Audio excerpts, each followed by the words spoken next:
Mais ça vous concerne aussi davantage, ça concerne les étudiants d'histoire surtout, et peut-être d'autres même, qui se sentent concernés. Donc aujourd'hui, il y a un groupe qui a été créé l'année dernière, et qui s'appelle le GEP, groupe d'étudiants interdisciplinaires sur le politique, et qui a été créé à l'initiative d'étudiants de PEP, Master PEP, donc d'histoire, et qui s'ouvre quand même aux autres parcours, et bien sûr, on se revendique interdisciplinaire, donc on ne va pas non plus s'enfermer. Donc on a donc l'objectif de mettre un pied dans la recherche, c'est-à-dire de découvrir un nouveau métier, en fait, parce qu'on crée un peu de la recherche en master, on est en master recherche, mais forcément on l'organise pas, et c'est totalement autre chose, surtout du côté administratif. On échange aussi avec les autres disciplines, on échange aussi avec les autres étudiants, donc on se sort un peu de nos recherches à nous, ça fait du bien des fois. Et surtout, on met en avant l'interdisciplinarité, on y tient vraiment, on essaye de pas faire semblant, on essaye de le faire entièrement. Et aussi l'objectif que ça se pérennise, c'est-à-dire que ça se transmette d'étudiant en étudiant, de génération en génération, pour peut-être un jour que ça grossisse ou que ça évolue dans le bon sens du terme. Donc on a un planning cette année. Notre planning, le groupe sera représenté et on vous proposera une réunion, surtout pour les historiens. Désolé pour ceux qui ne sont pas historiens, mais on a dû communiquer, c'est très difficile malheureusement, bien qu'on essaye. Donc on a cette conférence, c'est notre premier événement, donc merci Julien Euro de nous avoir proposé cet événement. Et ensuite on aura un colloque le 26 mars 2025 qui est intitulé « La souveraineté de l'État de l'échelle locale à l'échelle supranationale », où on aura des politistes, des juristes et des historiens que vous connaissez sûrement pour intervenir sur ces thématiques. Et enfin on aura sans doute un dernier événement sur un ciné scientifique, je ne sais pas si vous avez déjà vu ça. C'est un autre groupe qui l'a déjà fait, le GER Jeune Recherche. Ça sera, on verra la thématique, mais ce sera un chercheur qui réagira à un film historique. Voilà. Clément Puget, j'ai entendu. Oui, peut-être, on ne sait pas. On avait pensé à Laurent Coste, mais on verra. On est assez libre sur ça, donc voilà. Donc on voulait vous en parler maintenant, comme ça vous savez que ça existe, et c'est un groupe qui est libre, vous pouvez faire plein de choses. Il n'y a pas d'obligation. Le colloque, nous on le fait cette année. Vous n'êtes pas obligé de le faire l'année prochaine. Donc c'est vraiment pour vous sortir aussi un peu de vos recherches. Et tout ce que j'ai dit juste avant, je ne vais pas me répéter de toute manière. Donc je remercie le SEMS, dont aucun représentant n'est là ce soir, pour des questions qui ne me regardent pas. Les gens peuvent être occupés. En plus, la date n'est pas pratique, le 18 décembre. Donc merci aussi à vous d'être là. Et merci à les messages de nous accueillir. Et surtout à Julien Euro, qui fait en soi partie du GEP aussi. Et à ceux qui font partie du GEP qui ont aidé à organiser, dont Théo, qui m'a aidé à contextualiser brièvement avant son intervention.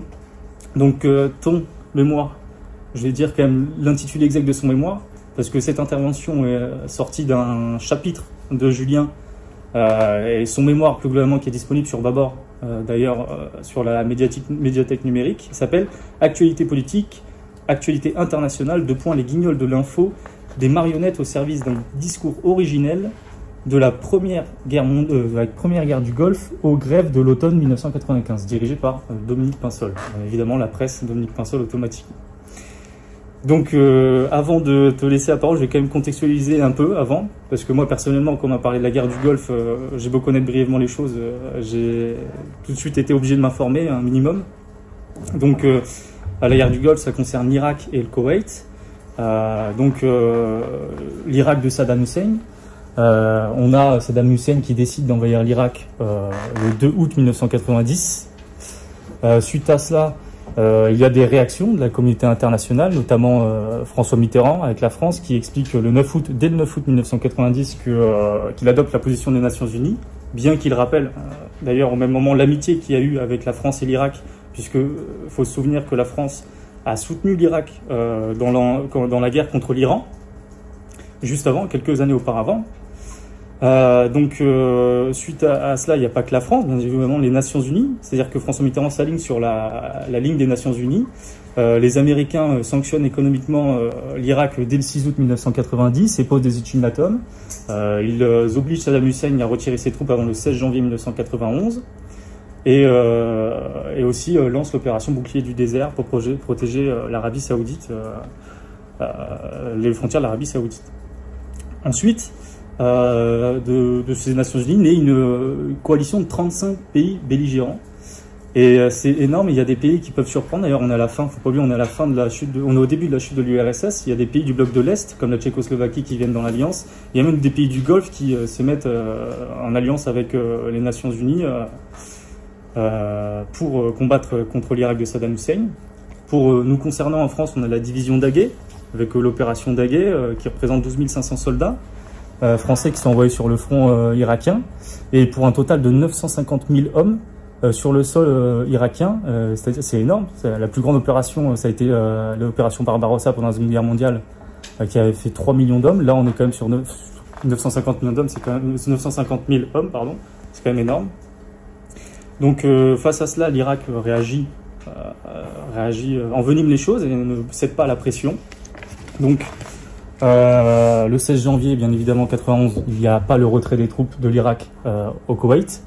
Et donc, la France, les France réitèrent l'engagement de la France pour défendre, comme ils disent, la paix et la démocratie. Et tout en précisant qu'il ne faut pas démanteler l'Irak en tant qu'État, ni le détruire. Dès le lendemain, le 17 janvier 1991, il y a une forme, on appelle ça aussi, certains appellent ça la croisade américaine, avec l'opération Desert Storm, qui porte bien son nom, qui est une opération aérienne de frappe chirurgicale, comme ils appellent ça comme ça, de grande envergure, qui aussi, c'est de là d'où mérite cette guerre de nom propre. C'est pour ça qu'on l'appelle propre, entre guillemets. Donc, pourquoi Julien Aureau a travaillé sur les médias autour de cette guerre? C'est aussi parce que c'est le premier conflit autant médiatisé en boucle, des infos en direct et en continu, notamment par la chaîne CNN. Et là, on a l'exemple d'un média qui prend le contre-pied, les Guignols de l'info, en plus qui est quand même a un ton très humoristique. Donc c'est pour ça que je vais te laisser la parole et te laisser continuer. Et je te remercie.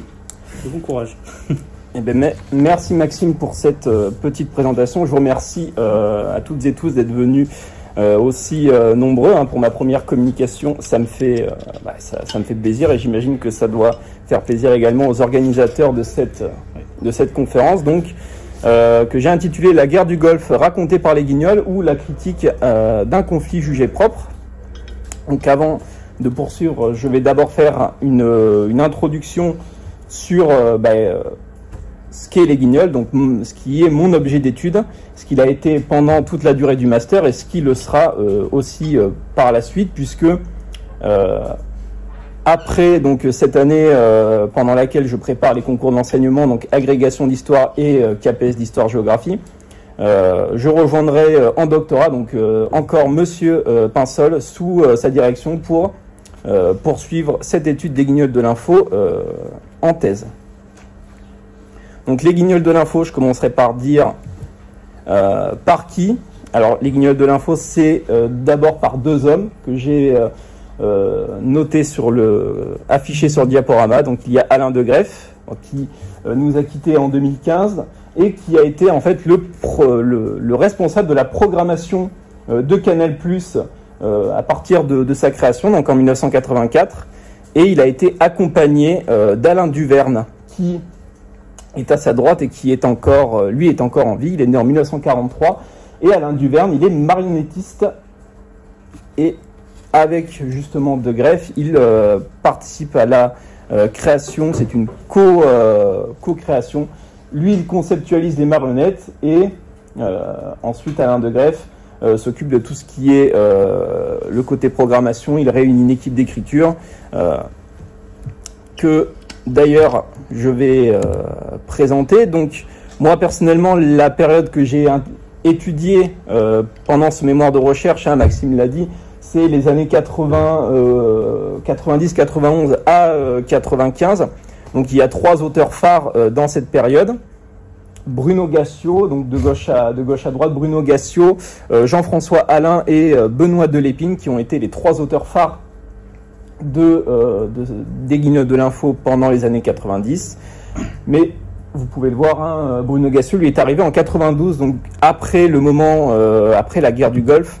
Donc c'est pour ça que je me suis quand même permis de préciser qu'il n'a pas été, qu'Alain et Delépine ont été accompagnés, donc Arnold Boisseau, François Rollin et Jean-Marie Gouriot, qui ont été également les auteurs à partir de la fin des années 80 et jusqu'au début des années 90. Donc je le disais, Les Guignols, hein, c'est long, c'est une émission assez longue, c'est 30 ans, d'où ce slogan putain 30 ans, donc 88 à 2018. Donc Les Guignols sont une émission de parodie satirique, hein, qui parodie des journaux télévisés et qui a été diffusée en clair sur Canal+.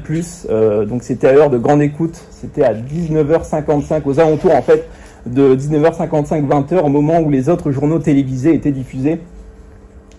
Et c'était en clair du lundi au vendredi. Les seuls moments où ce n'était pas en direct, c'était le week-end, les vacances d'été et aussi les vacances d'hiver.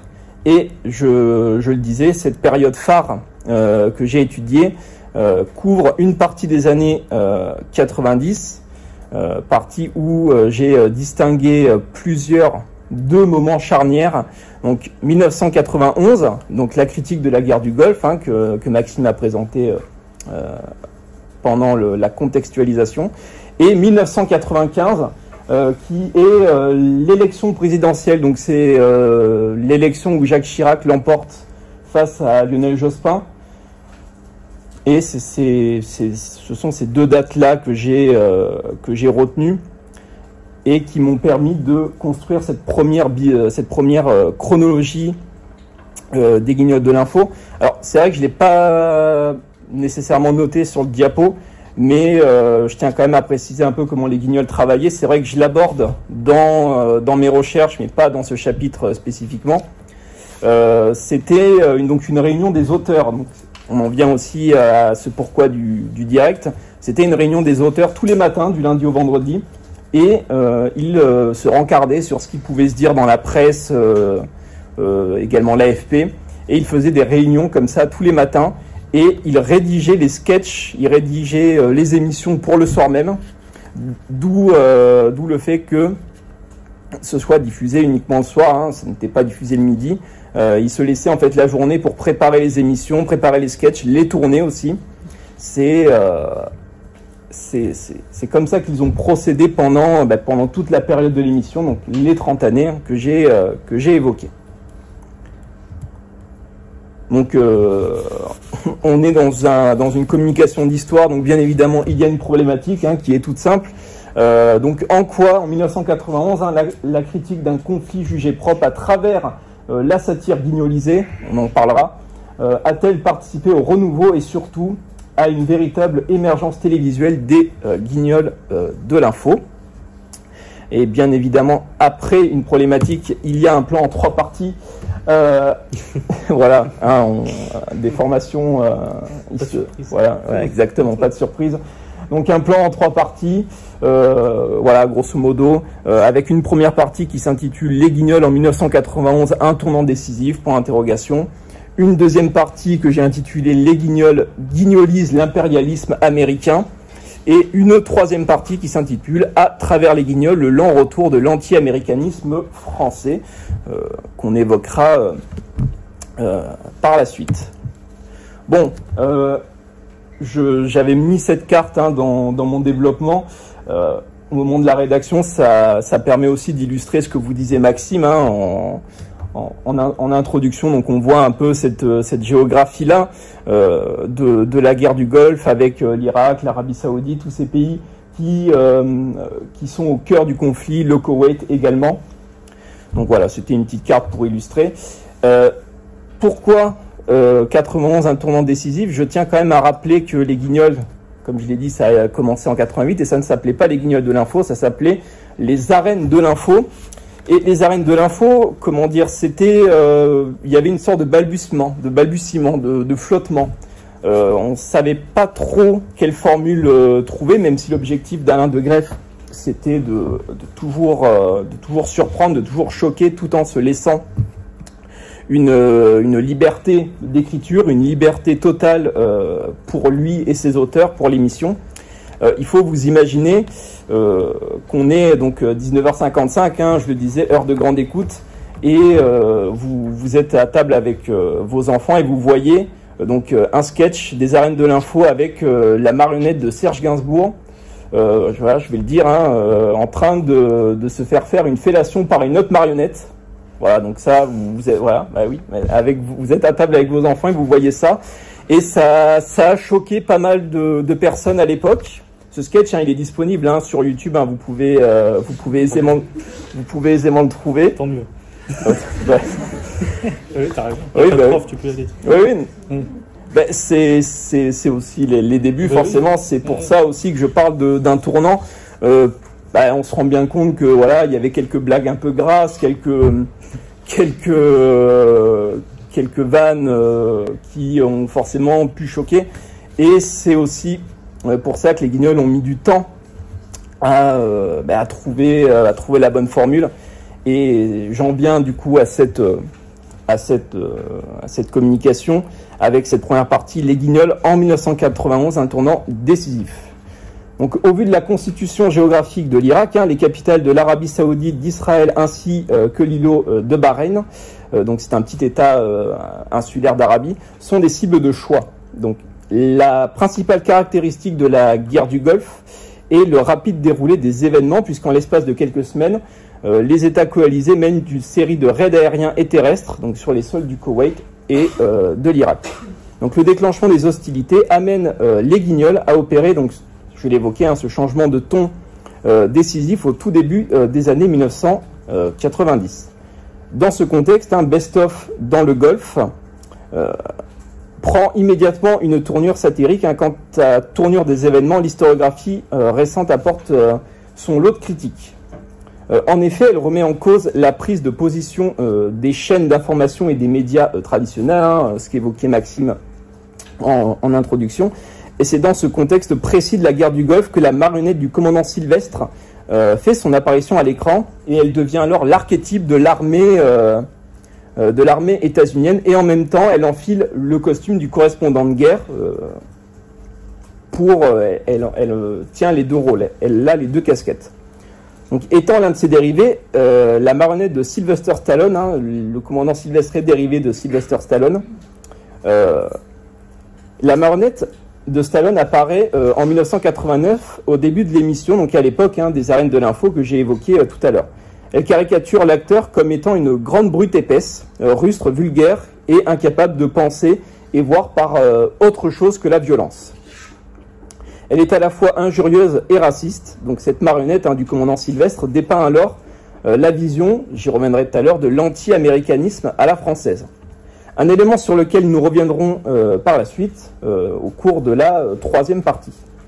Donc, bien que celui-ci était en forte baisse dans la seconde moitié du XXe siècle, et précisément à la fin des années 1980, donc cet anti-américanisme, il ressurgit avec cette guerre du Golfe. Donc à l'écran, le rôle du commandant Sylvestre est de remettre aux médias français les sources officielles de l'état-major américain.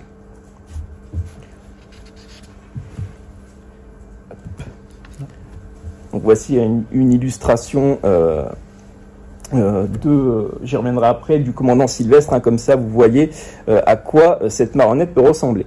Donc, mais l'historiographie remet en cause cette pratique. Donc drôlement critiquée par les historiens, mais aussi par l'opinion publique, l'argument de la manipulation médiatique, hein, qui est une expression que j'ai empruntée à Lemour Mérouche, que vous pourrez retrouver en bibliographie à la fin du diaporama, est dû à la construction d'un débat donc pro-guerre du Golfe et anti-guerre du Golfe, et il est universel. Donc en ce sens, les Guignols ont créé un dialogue de sourds quasi permanent entre Sylvester et donc la marionnette de Patrick Poivre d'Arvor, hein, que l'on surnomme PPD chez les Guignols de l'info. Donc le téléspectateur est en mesure de suivre les différentes phases de la guerre à travers cette marionnette du commandant. L'opération Desert Shield, hein, bouclier du désert, est déclenchée donc le 6 août 1990 et constitue la première phase du conflit et a pour but en fait d'observer les moyens ennemis. Quand les forces états-uniennes affluent dans les États de la péninsule arabique, l'objectif est d'assurer la protection de l'Arabie saoudite susceptible d'être attaquée par l'Irak. C'est d'ailleurs au cours de cette phase que pour la première fois, l'utilisation, on en parlait tout à l'heure, l'utilisation des outils spatiaux à grande échelle franchit un palier, et pour le XXe siècle, c'est inédit. Donc, en effet, pour la première fois dans l'histoire tactique militaire, les moyens de reconnaissance spatiaux sont drastiquement déployés dans un cadre purement stratégique. Donc, pendant Desert Shield, l'observation a été assurée d'une part par des satellites militaires de reconnaissance et d'autre part par des satellites d'imagerie civile. Ce qui soulève la question de l'observation de masse, l'observation à grande échelle. Donc, usant de cette satire guignolisée, les guignols critiquent à la fois l'observation spatiale à des fins militaires et, à travers le commandant Sylvestre, invoquent la thèse du racisme états-unien. Nous allons voir pourquoi. Donc ici, il est clairement question de la part du commandant de propos déshumanisants. Alors la raison de ces propos, donc c'est un sketch qui survient pendant l'opération Desert Shield. Et donc, le commandant Sylvestre est face à PPD sur le plateau de nulle part ailleurs, puisque c'est sur ce plateau-là que se déroulent les guignols de l'info. Et le PPD demande au commandant, d'après l'actualité, on recenserait des traces humaines en Irak. Et le commandant lui dit que c'est de la propagande pas vraie. On photographie la zone depuis des mois et il n'y a rien à part des rondes serviettes. Donc, les rondes serviettes, en fait, ce sont les kéfiers des citadins et des ruraux irakiens. Et cette image-là est extraite justement de ce sketch et on voit un Irakien avec son kéfier sur la tête et le commandant qui dit voilà, il n'y a pas d'humain, il n'y a que des rondes serviettes. Donc on n'en a pas vu et quand on en verra, on vous le dira. En gros, c'est ce qu'il veut dire par là. Face à un PPD donc trop curieux, le commandant s'offusque et accuse la France, je le disais, de faire de la propagande pas vraie. Donc là, c'est le commandant qui accuse les Français, en gros, de donner des fausses informations et de relayer des fausses informations à propos de la guerre du Golfe. Donc cet échange est clairement lunaire. Il met en exergue des problématiques modernes qui dénoncent la guerre, donc surveillance de masse, racisme généralisé, questions frontalières et économiques, mais également des problèmes sociaux. Donc, dans une deuxième partie donc, que j'ai intitulée, on l'a vu tout à l'heure, les guignols guignolisent l'impérialisme américain, on va justement s'attaquer à cette vision qu'ont pu avoir les guignols de cette guerre, de l'implication aussi des États-Unis dans cette guerre et justement de ce fameux monopole de l'information qu'on évoquait tout à l'heure. Donc pendant et après les critiques qui assaillent la guerre du Golfe, la révision permanente de l'historiographie offre des supports qui, par exemple, permettent aux historiens de reprocher aux États-Unis, on le disait, l'utilisation abusive d'une stratégie qualifiée de militaro-médiatique. Donc les guignols reprennent quant à eux ces critiques en les guignolisant à l'écran, et c'est dans ce cas précis que l'effet CNN, tu parlais de CNN tout à l'heure, l'effet CNN est très important. Donc l'effet CNN, c'est une formule qui est utilisée pour critiquer la mainmise des États-Unis sur le traitement et la pratique de l'information au début des années 1990. D'un point de vue journalistique, c'est le journaliste belge Hugues Lepage qui nous dit ceci: l'obsession du direct est désormais le pire ennemi de la compréhension du monde. Cette vision, elle est aussi présente chez les guignols, qui la dénoncent sans aucune vergogne. En effet, c'est pendant la guerre du Golfe que les individus se passionnent pour l'information en continu. Et c'est aux États-Unis que l'on mesure le mieux cette proportion pendant les premiers jours du conflit. Les trois principaux networks aux États-Unis, ce sont CBS, ABC et NBC, mais ils se voient largement devancés par CNN, qui enregistre une audience de près de 10 millions, donc 10,8 millions de téléspectateurs au début du conflit. Par exemple, ABC, c'est 8,8 millions. Donc pour parvenir à de tels chiffres, CNN s'est doté très tôt des moyens techniques suffisants pour entretenir une relation téléphonique 24 heures sur 24 entre l'Irak et les États-Unis. Donc là où CBS, ABC et NBC dépendent d'une ligne téléphonique standard, CNN utilise une ligne privée et surtout un signal satellite qui n'est pas codé et qui permet d'être capté très facilement à l'international. Il fallait donc pour la chaîne des moyens de se démarquer, hein, jusqu'à faire de l'information continue un procédé journalistique universel. Complètement banalisé aujourd'hui, hein, on le voit actuellement en France dans le paysage médiatique, avec toutes les chaînes d'information continue, France Info, BFM TV, CNews, LCI, etc. Donc ça vient de cette époque-là avec ce fameux effet CNN. Donc, par ailleurs, nous faisons volontairement le choix, je fais le choix dans ce chapitre d'écarter la presse papier, puisqu'elle était soit hebdomadaire, soit quotidienne. Il était plus intéressant pour moi de me rendre compte de cet effet-là avec les journaux télévisés qui, eux, pour le coup, étaient soit le midi ou le soir ou en continu. Donc cet effet CNN est visible chez les Guignols au début des années 90 et il est marqué par un effort constant de diabolisation. Et c'est au début du conflit que chez les Guignols, en fait, la chaîne CNN est rebaptisée CON. Voilà, les trois lettres parlent pour elles-mêmes, afin d'exprimer une opinion plus générale. Le vulgaire, hein, est grandement employé, on l'a vu. Donc pour les Guignols, il est également question d'exposer un problème sous-jacent qui se révèle dans la machine pourtant bien rodée de CNN. Le contexte de tension de ces années-là y étant pour beaucoup. Donc la guerre du Golfe, hein, globalisant à la fois le concept de la correspondance de guerre ainsi que celui de l'information en continu, les Guignols en reprennent les codes pour les critiquer. Donc, chaque jour, la marionnette du commandant détaille l'avancée des opérations en cours, toujours selon les sources officielles du Pentagone. Donc si cette marionnette, hein, du commandant Sylvestre, hein, que l'on disait à la fois rustre, bourrine, etc., elle n'en demeure pas moins dénuée de bon sens et incapable de réfléchir correctement. On l'a vu avec ces fameux ronds de serviettes qu'on évoquait tout à l'heure. Et avec cette marionnette, hein, CON prend un sens littéral. Donc en effet, hein, le commandant Sylvestre est un véritable touche-à-tout, craignant de se faire engueuler à tout bout de champ. Très fréquemment, le commandant s'exprime avec soit des « oh merde » ou « putain de merde », preuve que son langage est extrêmement limité. C'est d'ailleurs volontairement que la marionnette dispose d'un vocabulaire, donc je le disais, qui est très limité, et très vite, ce modèle de l'information en continu est remis en question par les Guignols, à cause de son ambiance qualifiée d'anxiogène. Donc en 1990 et 1991, hein, c'est principalement ce climat-là en fait qui explique l'afflux des téléspectateurs sur Canal+, puisque à l'époque, hein, les Guignols n'ont qu'un seul concurrent en France, hein, qui est plus ancien, c'est le Bébé de Show sur TF1, qui lui par contre existe depuis 1982, donc qui est quand même plus ancien que les Guignols.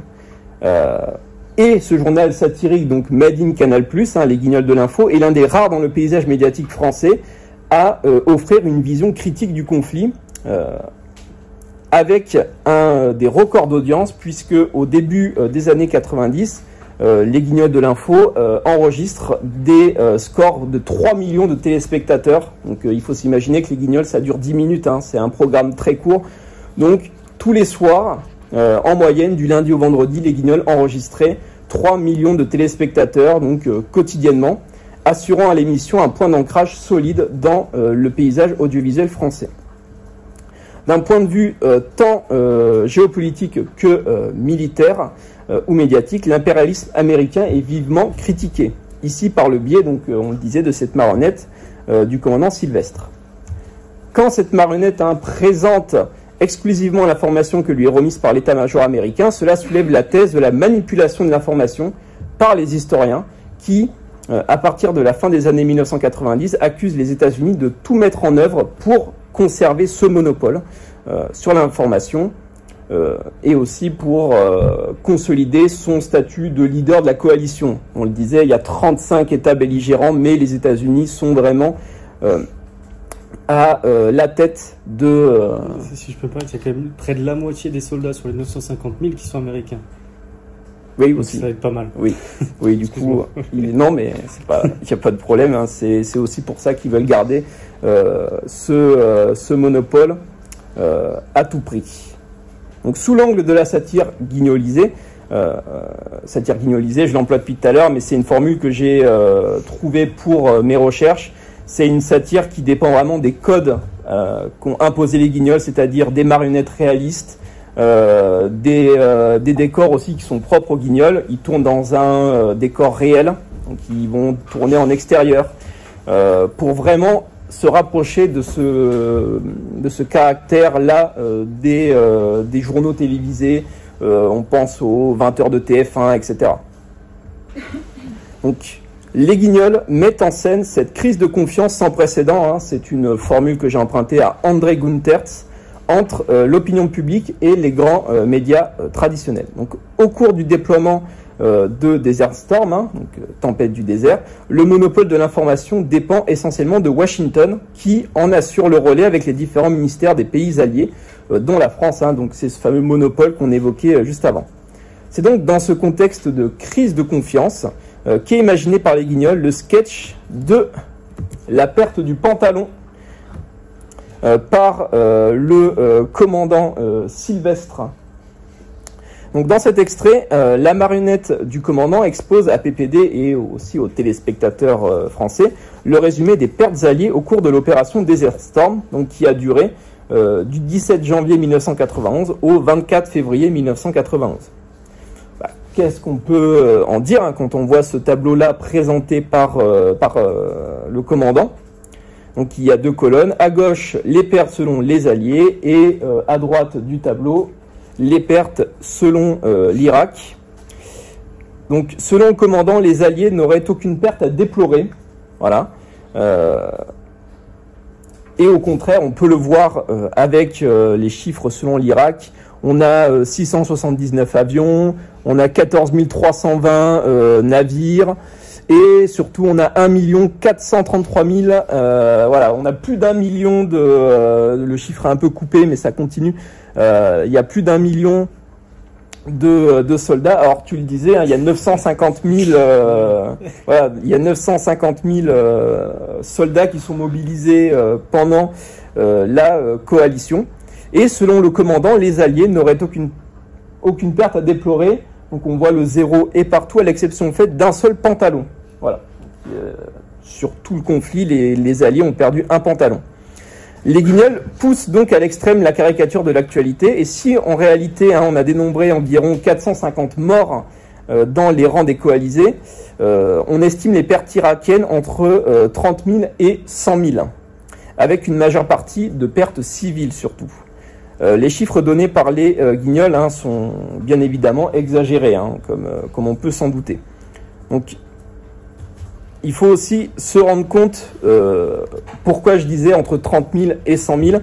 Eh bien, tout simplement à cause de deux éléments qui perturbent beaucoup les chercheurs. C'est la désinformation et la propagande qui a beaucoup touché la société à ce moment-là, au moment de la guerre du Golfe. Donc, la propagande de la part des États-Unis, on le disait avec l'effet CNN, et des principaux belligérants de la coalition.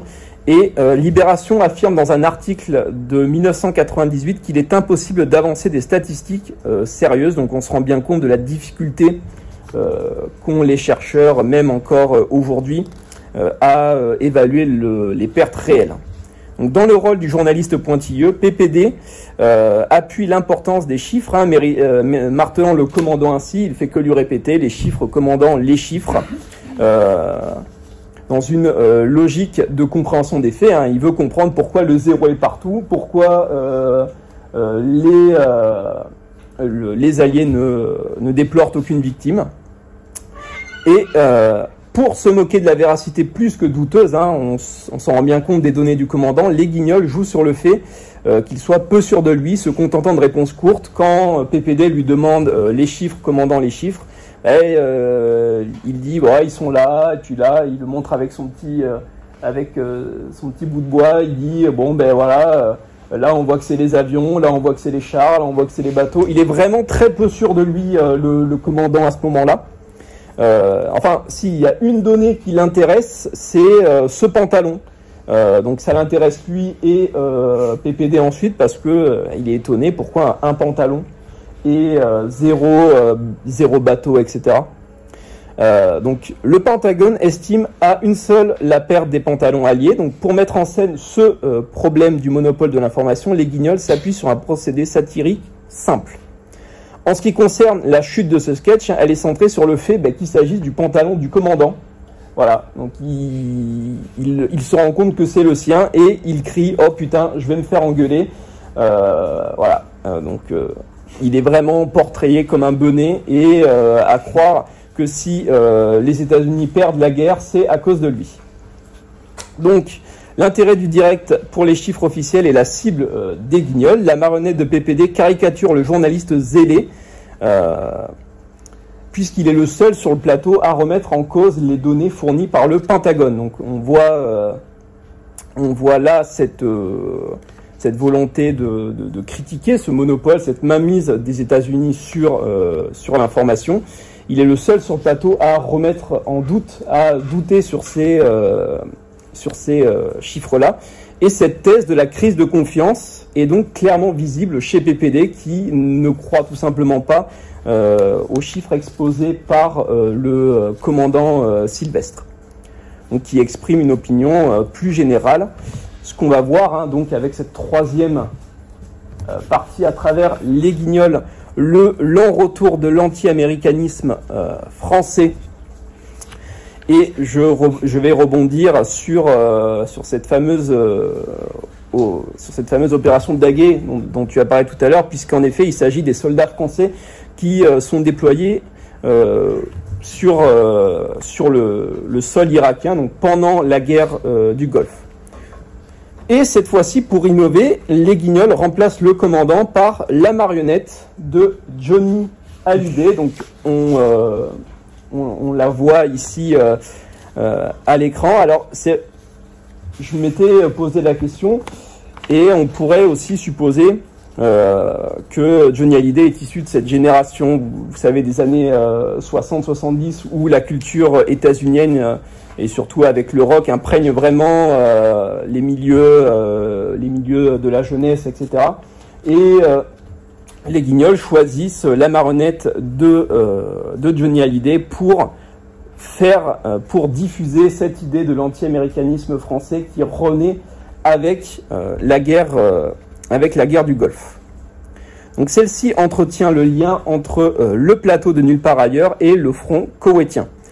Pour le téléspectateur, ce choix n'est pas anodin, je le disais. Avant tout, c'est aussi une star du rock qui est reconnue à l'international. Et aussi, il faut savoir que sa marionnette demeure l'une des plus populaires de l'émission, puisqu'en 2004, il y a un sondage Ipsos qui est réalisé, et elle est la 5e marionnette la plus populaire de l'émission. Donc on est une dizaine d'années plus tard, et le succès de Johnny Hallyday est toujours aussi convaincant. Donc, ci-dessus, Johnny campe à l'image du commandant Sylvestre, le rôle, le poste de l'envoyé spécial sur le terrain. Donc, il est appelé adjudant Johnny pour cet extrait-là, pour ce sketch. Il est appelé l'adjudant Johnny. Et bien que PPD souhaite en savoir plus sur le mouvement des troupes françaises, donc là on est alors il dit Toul dans le sketch, mais on peut supposer que c'est Tulle, la ville de Tulle, et PPD il souhaite en savoir un peu plus sur ces mouvements de troupes, et tout ce que Johnny trouve à lui dire, c'est il parle de mouvements de tire-bouchon et aussi de mouvements de décapsuleurs qui remontent dans la réserve dès 6 heures du matin.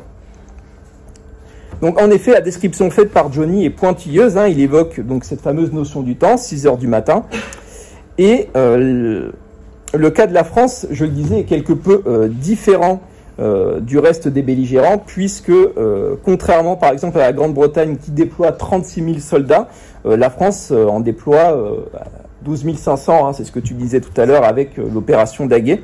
Et aussi les pertes du côté français sont peu nombreuses, puisque on déplore la mort de 2 soldats des commandos de renseignement et d'action dans la profondeur, donc le CRAP. Donc il n'y a que 2 pertes chez les soldats français. Et la marionnette de Johnny joue des rôles différents. Donc tantôt cet adjudant de réserve qu'on a vu, ou tantôt envoyé spécial sur le terrain. Par exemple, il y a un autre sketch, j'aurais pu aussi le le mettre. Mais PPD lui dit bon Johnny, vous êtes en direct de la Syrie, que pouvez-vous nous en dire? Et on voit Johnny en train de couper du bois et il dit oui bon je suis à la Syrie, ça se passe bien, l'ambiance est géniale, mais je comprends pas pourquoi tu m'as envoyé ici. Donc il y a cette volonté aussi de tourner en ridicule ces fameux reporters de guerre hein, que j'évoquerai ensuite. On le verra par la suite. Donc, malgré tout, le discours adopté par cette dernière démontre un certain désintérêt de l'opinion publique en France envers le conflit. On peut même supposer une certaine réticence hein, de la part des soldats français qui sont détachés sur le front koweïtien, d'où le fonctionnement très caricatural de cette caserne. Hein, ils sont surtout intéressés par la consommation d'alcool. On caricature le soldat à ce moment-là. Donc afin de confirmer cette hypothèse, hein, il s'agit de coupler les émissions des Guignols à nos différentes lectures. Et en effet, l'anti-américanisme français semble ressurgir au début des années 90, au moment où démarre cette guerre du Golfe, et va de pair avec une contestation plus ou moins affirmée du conflit. Donc, bien que pendant de nombreuses années, l'historiographie ait parlé de la guerre du Golfe comme étant une bonne guerre, ce constat est vite révisé. La marionnette de Johnny Hallyday met en scène à l'écran cet aspect de l'opinion publique en France. Hein. Et il y a un sketch que je vais vous montrer juste après. Donc ce sketch-là est assez illustrateur de cet anti-américanisme français, puisque donc il est au micro de Guillaume Durand, donc la marionnette qui est de dos face aux téléspectateurs. Et ça intervient dans la nuit du 23 au 24 février, quand il déclenche l'offensive terrestre du Koweït. Hein, donc quand les États-Unis déclenchent cette offensive. Et Johnny se réveille en disant, il pointe un revolver sur Guillaume Durand en disant que je veux pas que les Américains ils mettent les pieds dans la couette, c'est ma couette, vive la couette libre. Voilà, donc j'ai pas pris l'accent de la marionnette de Johnny, mais c'est ce qu'il dit. Et c'est donc par ce biais humoristique que la marionnette de Johnny Hallyday souligne la persistance de l'anti-américanisme français, qui est une référence que j'ai empruntée à Anne-Marie Duranton-Crabol, qui a rédigé un ouvrage hein, que j'ai également cité en bibliographie sur ce lent retour de l'anti-américanisme français.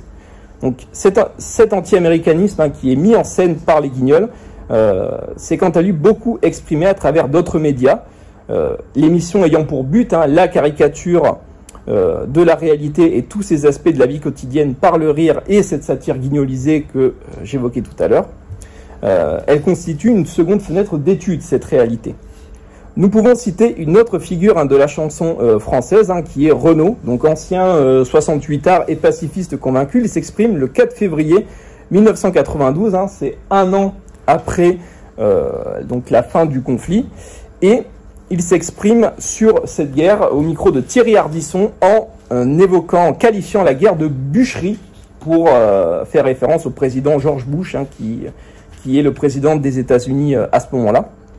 Et nous pouvons ainsi établir un parallèle, puisque les Guignols choisissent de s'approprier comme figure anti-américaine l'image d'un chanteur alors très exposé médiatiquement à ce moment-là, donc Johnny Hallyday, et qu'on peut mettre en parallèle avec Renaud, qui est aussi un chanteur, et à ce moment-là très exposé médiatiquement. D'abord, et nous l'avons dit, le choix est fait de caricaturer l'image d'une personnalité célèbre et à l'exposition médiatique importante. Donc par ce choix, et au vu de la popularité de sa marionnette, les Guignols maintiennent une connexion entre cette dernière et les téléspectateurs. L'anti-américanisme de la marionnette est justifié ensuite par le registre musical de Johnny Hallyday, le rock. Donc, apparu au milieu du XXe siècle aux États-Unis, le rock demeure encore aujourd'hui un moyen d'expression fort pour la jeunesse. Et je vais m'appuyer sur... Alors, j'ai cité Johnny Hallyday tout à l'heure, hein, avec cette fameuse couette, et je vais aussi en profiter pour citer Renaud, que j'ai évoqué juste avant, sur ce plateau de Thierry Ardisson, où il dit, donc dans l'émission Double Jeu, c'était le 4 janvier 1992, où il dit... à Thierry Ardisson, mais pour plein de raisons, donc il parle de la guerre. Déjà, voir les médias dont tu fais partie, voir des mecs, des journalistes français habillés en militaire en train de nous donner comme information ce que recevait l'état-major américain, je trouve ça pitoyable.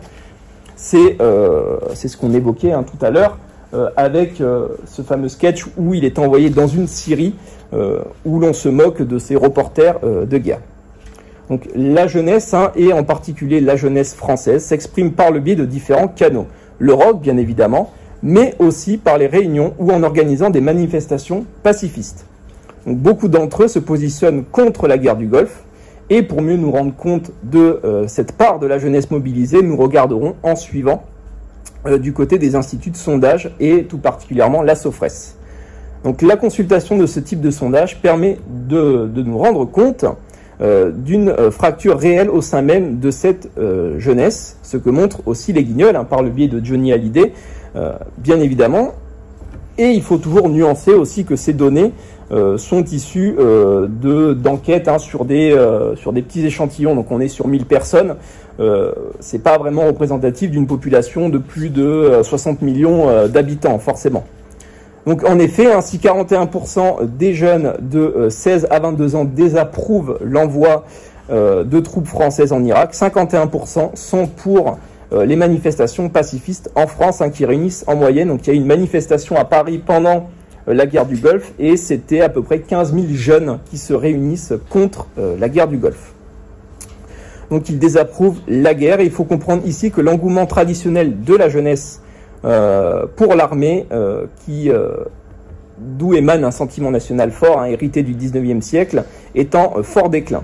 Donc en effet, l'événement des 3 dernières décennies, de la guerre d'Algérie à la guerre du Vietnam, marque une rupture dans l'historiographie et dans ce rapport de la jeunesse à l'armée et au milieu militaire. Donc, tandis que les Guignols relaient des critiques du conflit, la jeunesse représente une composante essentielle de l'audience de l'émission. En dépit de toute logique européenne, la France se pense grossièrement seule, et après 1945, en fait, Anne-Marie Duranton-Crabol parle d'une forme de vassalisation de l'Hexagone, d'où ce retour de l'anti-américanisme français au début des années 90, et avec ce monopole des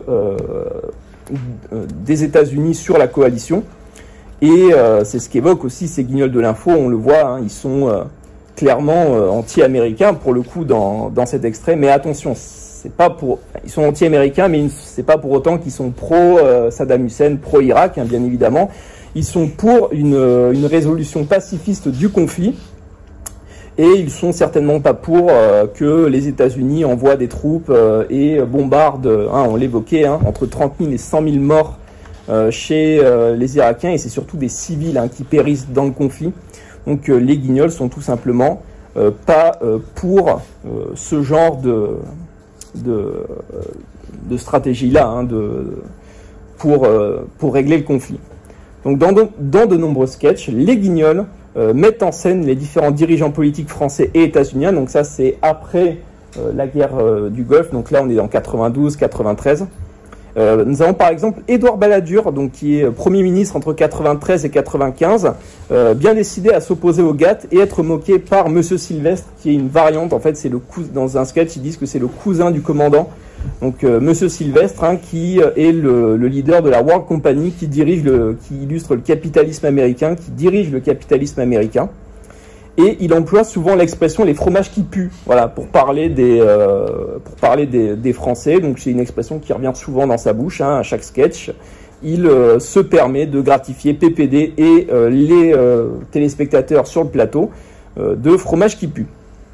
Donc nous devons garder à l'esprit aussi que les auteurs des Guignols en ce temps-là sont des personnalités qui sont politiquement très engagées et qui font naître cet engagement-là dans les émissions à travers la satire guignolisée. Donc il n'est donc pas étonnant d'obtenir un résultat pouvant paraître à l'heure actuelle incisif et politiquement explicite. Et il faut rappeler aussi le rôle d'Alain de Greff dans cette machinerie-là, puisque c'est lui qui se bat, j'allais dire quotidiennement, mais oui, qui s'est battu quotidiennement pour que les Guignols puissent dire ce qu'ils veulent. Il a notamment été convoqué plusieurs fois par le CSA dans les années 90, par Hervé Bourges, etc. pour lui dire écoutez, monsieur de Greef, vous allez trop loin. Et lui, il se bat pour justement garder ce droit-là, cette liberté-là pour ses auteurs et assurer à l'émission toute sa crédibilité et sa longévité. Je le rappelle, 30 ans. Alors, pour conclure donc du traitement de l'actualité par les Guignols, nous relevons des aspects géopolitiques et sociaux qui, dans le déroulé de l'émission, transparaissent largement. Donc cette guerre, en réalité très courte, n'a duré que 208 jours à peine.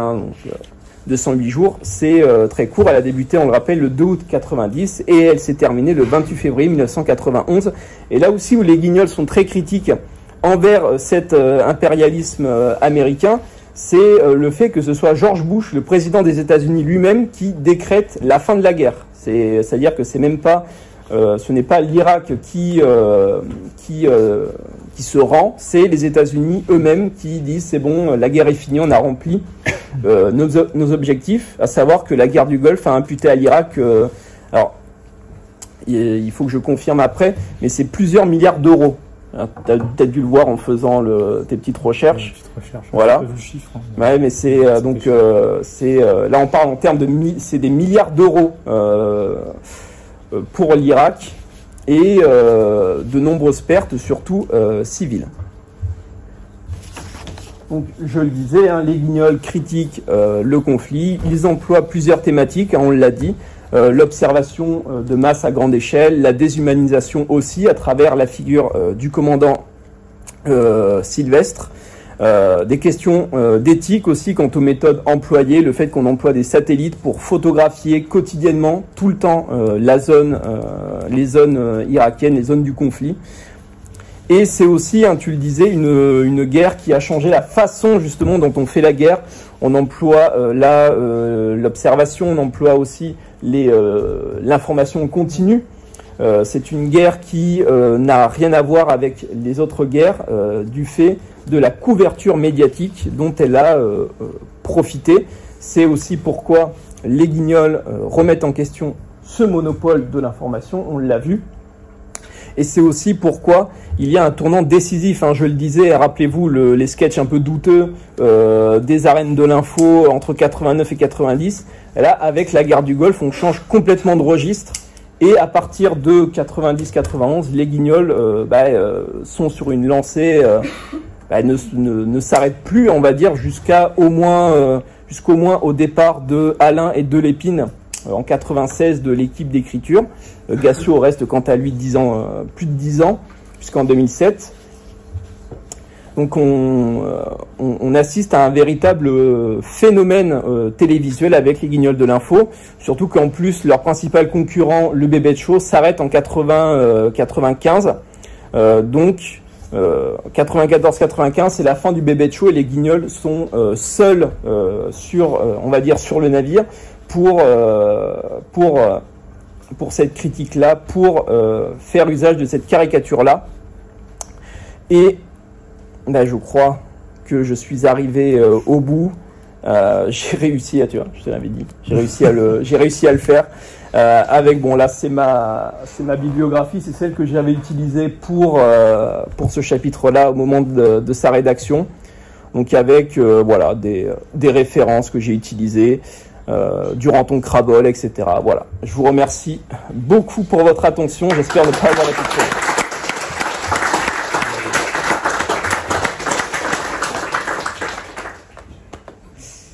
Bon, maintenant on passe aux questions. S'il y a des questions, n'hésitez pas. Des spécialistes de la presse? Non? Des étudiants de Monsieur Pinsol, peut-être? Non. Bon. Écoutez... Madame, question. Est-ce que vous avez fait mention de la chute de l'URSS et de l'impact que ça a pu avoir, par exemple, sur l'équilibre mondial et indirectement sur l'anti-américanisme qu'on a pu avoir chez les Français? Je ne l'évoque pas dans ce chapitre, mais je l'évoque un peu plus dans le suivant, parce que le deuxième chapitre de mon mémoire, c'était sur la construction européenne racontée par les Guignols. Donc on est vraiment dans ce moment-là où avec la chute de l'URSS, l'équilibre mondial se redessine, mais non, je vais être honnête, hein, dans ce chapitre, j'en ai pas plus parlé que ça. J'en parle un peu plus après, en effet. D'ailleurs, Saddam Hussein, il n'a pas tenté aussi d'avoir de l'aide du côté de l'URSS, qui était déjà tombé. C'est une question, hein. Et résultat, il n'a pas pu compter sur eux aussi. Il y a eu ça ou pas? C'est vrai que quand on regarde un peu la géographie du conflit, Saddam Hussein, pour le coup, il était vraiment seul, hein. Personne ne l'a soutenu. Même pourtant, on aurait pu penser, puisqu'on est en 90, donc vraiment l'URSS là est sur la fin, même l'URSS, qui je pense avait d'autres problèmes à régler que économiquement, je pense que ça aurait été compliqué. Voilà, trop compliqué pour eux d'envoyer des troupes. Et puis oui, quand on voit le déséquilibre des forces, hein, c'est 36 contre 1, quoi. Enfin, c'est 35 États belligérants et les États-Unis, même si tu le disais, hein, c'est le gros des forces. Je pense que l'URSS avait en effet d'autres choses à faire. Et économiquement, c'était pas, je pense, un bon calcul de se mêler de ce conflit. D'autres questions? Non. Bon. Écoutez, on vous remercie. La conférence, elle compte pour les heures c'est important, ça. Si vous... je vais faire mes premiers autographes. Et faire ses premiers autographes. Alors, soit vous avez un papier que vous avez, vous tenez à jour vos heures, soit j'ai écrit une liste où vous pouvez mettre votre nom, votre prénom et votre parcours. Où il y a besoin de qu'un seul autographe, je suis désolé. Et du coup, vous de voir. Voilà. Alors, je tiens à préciser... alors ça se voit pas forcément, mais en fait cette conférence est filmée, mais on vous voit pas, hein, rassurez-vous, parce qu'elle sera diffusée sur ma chaîne YouTube. Voilà. Donc, t'as raison. Elle sera diffusée sur ma chaîne YouTube qui s'appelle Bazar Historique. Donc je parle essentiellement d'études et d'histoire dessus. Et si jamais vous oubliez de signer, vous mettez un commentaire, je l'enverrai en capture d'écran à Monsieur Lastécoère, Monsieur Coste, et ça suffira. Très bonne pub. Et dernière pub, parce que j'en profite, il me lance sur Twitter, le groupe GEP y est. Ça s'appelle GEIP-8 recherche. Et du coup, suivez-nous, s'il vous plaît. Voilà. Abonnez-vous, s'il vous plaît. Voilà. Donc merci beaucoup et merci à vous, merci beaucoup.